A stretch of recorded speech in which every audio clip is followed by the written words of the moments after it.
Hello and welcome. स्वागत है आप सभी का महिंद्रा के ऑफिशियल यूट्यूब चैनल पे। आज हम डिस्कस करने वाले हैं एक इम्पॉर्टेंट न्यूज़, और ये इम्पॉर्टेंट न्यूज़ हमारे पड़ोसी मुल्क से आई है, पड़ोसी देश से आई है, पाकिस्तान से आई है।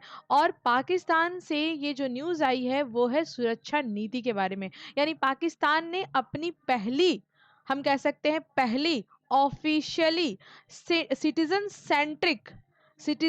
सिक्योरिटी सेंट्रिक जो है पॉलिसी फ्रेम की है। हमारे लिए इम्पॉर्टेंट है। हमारे लिए इम्पॉर्टेंट इसलिए है क्योंकि हम जो है पाकिस्तान के साथ बॉर्डर शेयर करते हैं। आपको पता होना चाहिए हमारे फॉर्मर प्रधानमंत्री यानी अटल बिहारी वाजपेयी जी ने कहा था कि हम जो है क्या कर सकते हैं, हम इतिहास बदल सकते हैं, भूगोल नहीं। हम जो है दोस्त बदल सकते हैं लेकिन पड़ोसी देश नहीं। तो एग्जैक्टली हमारे जो पड़ोसी देश हैं उनसे हमारे संबंध हमारे फ्यूचर के लिए इम्पॉर्टेंट होते हैं। और आप जानते हो जब बात इंडिया पाकिस्तान की होती है तो बिल्कुल ही डिफरेंट डोमेन में होती है। हमारे सिक्योरिटी कंसर्न्स बहुत ज़्यादा इन्वॉल्व हैं पाकिस्तान के साथ, राइट। हमारे हर एक स्टेप जो सिक्योरिटी के दरमियान लिए जाते, जो सिक्योरिटी के संदर्भ में लिए जाते, वो बिल्कुल पाकिस्तान के अप्रोच को, पाकिस्तान के स्टेप को देखते हुए लिए जाते हैं। हमारी फॉरेन पॉलिसी भी हमारे पड़ोसी देश के साथ व्यवहार पे डिपेंड करती है। उसके हिसाब से ही हम जो है अपने पॉलिसी को फ्रेम करते हैं कि हम अपने किस अप्रोच के तहत किस चीज़ को जो है काउंटर कर सकते हैं या किस चीज़ को इन्हांस कर सकते हैं। तो दैट्स वाई ये आर्टिकल हमारे लिए बहुत इंपॉर्टेंट है। मीडिया कवरेज प्राप्त हुआ है, सभी जगह इसे कवर किया गया है, इंपॉर्टेंट है जस्ट बिकॉज यहाँ पे बात सिटीजन सेंट्रिक हो रही है और ये पहली बार हो रही है। अभी तक पाकिस्तान के बने हुए 75 साल के इतिहास में ये पहली बार ऐसी बात हुई है कि 36 नंबर की जो उनकी नेशनल सिक्योरिटी कमेटी की मीटिंग हुई थी, जिसको वहां के प्रधानमंत्री चेयर करते, वहां के पीएम यानी पाकिस्तान के पीएम यानी इमरान खान के द्वारा चेयर किया जाता है। वहां पे यहाँ पे हम देख सकते हैं कि इन्होंने एक पॉलिसी फ्रेम की है जो कि सिटीजन सेंट्रिक है, सेफ्टी को ध्यान में रखते हुए ये उनकी पॉलिसी सुरक्षा नीति है। ये 2022 से 26 के लिए इंपॉर्टेंट यहाँ पे है कि इकोनॉमी पे ज़्यादा ध्यान दिया गया है। यहाँ पे इकोनॉमी सिक्योरिटी को कोर पॉइंट रखा गया, सिटीजन्स कम इकोनॉमी को बहुत ज़्यादा ध्यान में रखा गया है। हमारे लिए एज सच एग्जाम में इससे सवाल तो नहीं बनेगा, लेकिन हमारे लिए बहुत इंपॉर्टेंट हो जाता है इससे संबंधित सारे पहलुओं को जानना। आप जानते हो भारत का इतिहास काफ़ी ज़्यादा हम कह सकते हैं कि इम्पॉर्टेंट है। हमारा हमारा इतिहास शेयर होता है। पाकिस्तान हमसे जो है अलग हुआ है, हमारे ही द्वारा क्रिएट किया गया है। आप जानते हो इवन पाकिस्तान के बाइफर्केशन में भारत की बहुत बड़ी भूमिका रही, राइट। अब यहाँ पे हम देख सकते हैं कि जो वहाँ की इकोनॉमी है उसको क्यों इतना ज़्यादा ध्यान दिया जा रहा है, क्यों इकोनॉमी को जो है बूस्ट किया जा रहा है, क्या मिलिट्री जो है वहाँ की आर्मी, उनका क्या रोल प्ले है वहाँ की इकोनॉमी में, वहाँ की पॉलिटी में, और हमारे लिए भी क्यों इतना जो है कंसर्निंग है। तो देखिए सबसे इंपॉर्टेंट चीज़ हो जाती है, पाकिस्तान की अर्थव्यवस्था बहुत चरमरा गई है।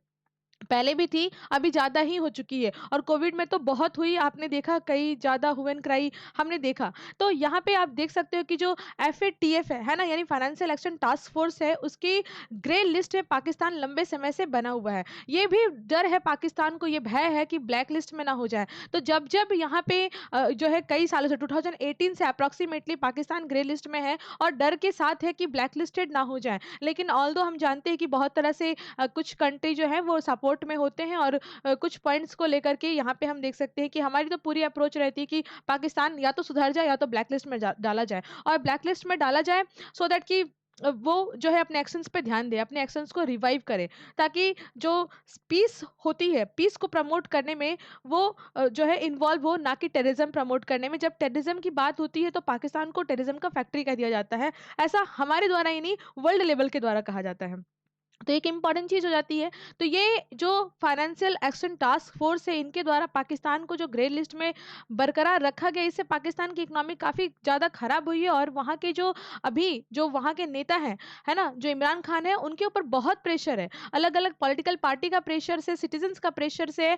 तो यहाँ पे इस प्रेशर को हैंडल कर पाना आसान तो नहीं है। तो कुछ ऐसी नीति, कुछ ऐसी योजना हो जाए जिससे हम अपने देश के लोगों का विश्वास जीत सके। साथ ही साथ वर्ल्ड लेवल पे भी ये एक मैसेज जाए, एक कोर मैसेज जाए कि हमारा अप्रोच क्या है, राइट? आप ही नहीं बल्कि हम भी अपने इंटरनल मामले से प्रॉब्लम फेस करते हैं, हमें सपोर्ट की जरूरत है, ये एक अप्रोच हम इसको मान सकते हैं, इस तरह की पॉलिसी को, है ना? अब यहाँ पे देखिए हमारे लिए क्या इंपॉर्टेंट, देखिए एक आर्टिकल आया था जो है सी राजा मोहन का, आपने सुना होगा, काफी इंपॉर्टेंट यहाँ पे इन्होंने पॉइंट रेज किए। इस आर्टिकल के कुछ पॉइंट्स को उठाते हुए इस पूरे आर्टिकल को हम लोग डिस्कस करते हैं। इंडिया पाकिस्तान की जो ओल्ड नेवर न्यू ईयर में क्या अप्रोच होगी, तो देखो इस आर्टिकल की जो शुरुआत है वो हमारे सी राजा मोहन के द्वारा काफी अच्छे तरीके से किया जाता है, पॉजिटिव पॉइंट को लेकर के किया जाता है। और पॉजिटिव पॉइंट ये है कि ये कहते हैं कि 1 साल से जो हमारे इंडिया और पाकिस्तान के बीच में जो सीज़ फायर है, सीज़ फायर का वायलेशन उतना देखने को नहीं मिला है। दोनों ही देश के बीच में जो है आर्मी की तरफ से, दोनों ही ट्रूप्स की तरफ से सीज़ फायर तो कम देखने को मिले हैं, ये एक इम्पॉर्टेंट है।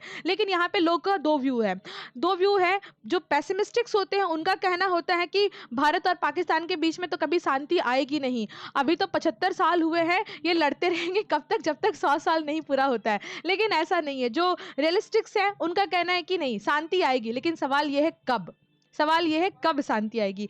तो देखिए यहाँ पे अगर हम लोग बात करें इंडिया एंड पाकिस्तान की जर्नी को देखें, तो राइटर ने 7 to 8 ईयर की जो बैकग्राउंड है उसको उठा करके डिस्कस किया है, ना कि जब हमारे अटल बिहारी वाजपेयी के टाइम से क्या क्या अप्रोच लिए गए, किस तरह से बस सेवाएं स्टार्ट की गई जिससे कि हम पाकिस्तान के साथ अपने मैत्री संबंध को आगे बढ़ा सके। यहाँ पे 7 से 8 साल के मैटर को डिस्कस किया गया, जिसमें नवाज शरीफ के अप्रोच को दिखाया गया है और प्रधानमंत्री मोदी जी के भी इनिशिएटिव्स को दिखाया गया कि कैसे नवाज शरीफ और प्रधानमंत्री मोदी जी ने अच्छे संबंध सुधारने की कोशिश किए थे यहाँ पे काफी लॉन्ग टाइम के बाद। इवन आपने देखा होगा कि काफी ज्यादा जो है नहीं होने वाली घटना, अविश्वसनीय घटना घटी थी कब, जब प्रधानमंत्री 25 दिसंबर को वहां पहुंच जाते हैं आपके पाकिस्तान में, जब नवाज शरीफ एक फैमिली फंक्शन को सेलिब्रेट करते रहते हैं। तो ये अनएक्सपेक्टेड था, वर्ल्ड को ये भौचक्का करके रख दिया था कि ऐसा कैसे हो सकता है। इतना मतलब बहुत तरह की कयास लगाए जा रहे थे। उसके बाद हमें क्या मिला रिटर्न में, उसके बाद हमें रिटर्न में मिला Balakot air strike. Balakot air strike के बाद भी हमने अच्छे रिलेशंस रखने की कोशिश किया गया इंडिया के द्वारा। हमारे प्रधानमंत्री जी के द्वारा एक डेयरिंग स्टेप लिया गया कि आईएसआई को बुलाया गया यहाँ पे इन्वेस्टिगेशन करने के लिए, फाइंड आउट करने के लिए कि जो बालाकोट टेररिस्ट एयर स्ट्राइक हुए हैं उसमें किस तरह की इन्वॉल्वमेंट रही है पाकिस्तान की। लेकिन हमें निराशा हाथ लगी। क्या हाथ लगी? इनका अप्रोच, इनका उत्साह नहीं दिखा हमें हेल्प करने की, और जो गलत एक्शंस कंडक्ट हुए हैं उसको काउंटर करने की। हम इससे बहुत हतोत्साहित हुए। इसके बाद हम देखेंगे कि अच्छे रिलेशंस को हमने बूस्ट करने की कोशिश की। एससीओ की मीटिंग हुई, दोनों नेशंस के जो हेड है वो आपस में मिले भी, बातें भी हुई। लेकिन उसके बाद हमें क्या हुआ, हमें मिला उरी स्ट्राइक, उरी पे जो है अटैक हुआ। और उसके बाद आप जानते हो भारत एक सोवरेन कंट्री है, भारत एक democratic, high level democratic country है, काफ़ी स्ट्रांग है। हमें रिटेलिएट करना आता है, तो हमने रिटेलिएट किया। हमने भी जो है क्या किया, हमने भी जो है सर्जिकल स्ट्राइक किया। अब जब सर्जिकल स्ट्राइक हुआ, रिलेशंस खराब होते गए, और ज़्यादा खराब होते गए रिलेशंस। पाकिस्तान के द्वारा बहुत ज़्यादा हम कह सकते हैं कि काफ़ी ज़्यादा यहाँ पे जो है माहौल ख़राब करने की कोशिश की गई है शुरू से ही। और जम्मू एंड कश्मीर इनका एक सॉफ्ट टारगेट रहा है। गवर्नमेंट ऑफ इंडिया के जो स्टेप्स थे आर्टिकल 370 को हटाना, ये भी पाकिस्तान के लिए एक दावेदारी की बात रही कि हम जो है 370 को फिर से वहाँ पे ला के रहेंगे। पाकिस्तान ने वर्ल्ड लेवल के कयास लगाए, बहुत तरीके से प्रयास किए कि कैसे भी इंडिया को जो है डाउन किया जाए, मोरल डाउन किया जाए, सो दैट वो 370 पे पुनः विचार कर सके। बट देखिए ऐसा तो होने से रहा। अब यहाँ पे आप देखिए एक बात है, प्रॉब्लम कहाँ होती है इंडिया और पाकिस्तान के बीच, प्रॉब्लम कहाँ है? देखिए इंडिया और पाकिस्तान के बीच का प्रॉब्लम जो है ना, वो डीप जो है उनके जो डीप स्टेट है उनका प्रॉब्लम है। अब ये डीप स्टेट वहाँ के कौन है? वहाँ के डीप स्टेट वहाँ की मिलिट्री है, वहाँ की आर्मी है। वहाँ की आर्मी नहीं चाहती कि इंडिया और पाकिस्तान के बीच में अच्छे रिलेशंस हो। आपको ये जान के हैरानी होगी, वहाँ के आर्मी का ये मानना है कि अगर इंडिया और पाकिस्तान के बीच में अच्छे रिलेशंस हो जाएंगे तो आर्मी की वैल्यू पाकिस्तान के अंदर डाउन हो जाएगी। जिस तरह से इंडिया के अंदर पॉलिटिकल लीडर का दबदबा रहता है, वैसे ही पाकिस्तान के अंदर पॉलिटिकल लीडर का दबदबा हो जाएगा, उनकी वैल्यूज डाउन हो जाएगी। तो अपनी वैल्यू को बनाए रखना चाहते हैं वो, सो दैट कि वो जो है स्टेट में एक अच्छी भूमिका अदा कर पाए। तो ये डीप स्टेट प्रॉब्लम है। इस बात का जिक्र हम और आप नहीं करें बल्कि वर्ल्ड करता है। और इस बात का जिक्र तो एससीओ की मीटिंग के बाद जो नवाज नवाज शरीफ थे, उन्होंने कहा था कि पाकिस्तान के जो डीप स्टेट्स हैं वो अगर अपने अप्रोच पे काबू नहीं करेंगे, अपने स्टेप्स को वो काउंटर नहीं करेंगे, अपने स्टेप्स को रिव्यू नहीं करेंगे, तो पाकिस्तान को इसके खामियाजे को भुगतना पड़ सकता है। और इसके बाद ही क्या हुआ, इसके बाद नवाज शरीफ को जो है वो हटा दिया गया। वैसे भी इलेक्शंस का इश्यूज था और बहुत सारे इश्यूज थे और एक अच्छा स्ट्रांग बहाना मिल गया। और यहाँ पे नए जो इलेक्टेड वहाँ के जो पीएम वहाँ पे इलेक्ट हुए, इमरान खान, उनका कहना था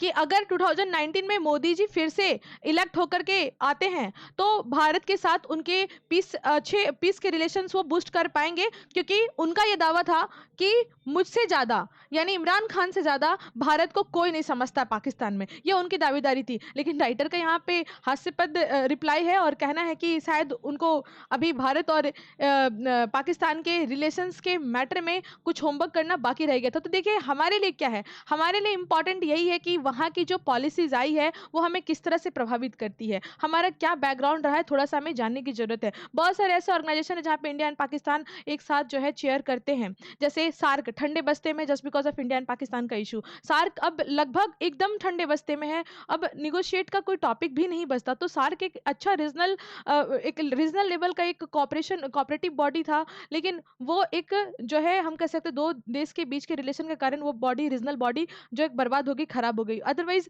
यहाँ पे जो पाकिस्तान के इंटरेस्ट है, जो कीन इंटरेस्ट है वहाँ के, वो भी सर्व होते हैं। पाकिस्तान के कुछ जो लोग होते हैं उनका ये मानना है कि भारत के साथ उनके अच्छे रिलेशन होने चाहिए। जैसे अभी हाल फिलहाल में पाकिस्तान के पार्लियामेंट के अंदर वहाँ की जो कॉमर्स मिनिस्ट्री है उन्होंने एक बिल पेश किया था। बिल क्या था? बिल ये था कि भारत के साथ जो है कॉटन का और शुगर का उन्हें व्यापार स्टार्ट करना चाहिए, लेकिन वहाँ के जो पीएम है उन्होंने स्ट्राइक डाउन कर दिया। क्यों स्ट्राइक डाउन कर दिया? क्योंकि उनका एक कहना था क्या, कि जब तक आर्टिकल 370 पे भारत विचार नहीं करता है, जब तक उसे रिव्यू नहीं करता है, उसे वापस नहीं लेता, तब तक हम भारत के साथ कोई भी ट्रेड नहीं करेंगे। और हालांकि वहाँ के जो व्यापारी हैं, जो वहाँ के अदर जो हम कह सकते हैं लोग हैं, जो चीज़ों को समझते हैं, वो समझते हैं कि इस तरह से हम पड़ोसी देश के साथ बहुत ज़्यादा लॉन्ग लास्टिंग लड़ाई करके हमें कुछ हासिल नहीं होने वाला है। अगर हम भारत के साथ अच्छे रिलेशंस रखते हैं, उसी में हमारा भला है और इवन भारत के लिए भला है, दो देश के बीच में शांति हो जाए, ये हमारे लिए बहुत इंपॉर्टेंट है। राइट, तो ये पूरी आर्टिकल थी हमारी किस चीज़ के बारे में, हमारे इंडिया एंड पाकिस्तान के बारे में। राइट, और इस तरह के इंपॉर्टेंट इन्फॉर्मेशन को जानने के लिए करना क्या है आपको, करना ये है चैनल को सब्सक्राइब करना है और क्या करना है, do like share and comment. Thank you, thanks for watching.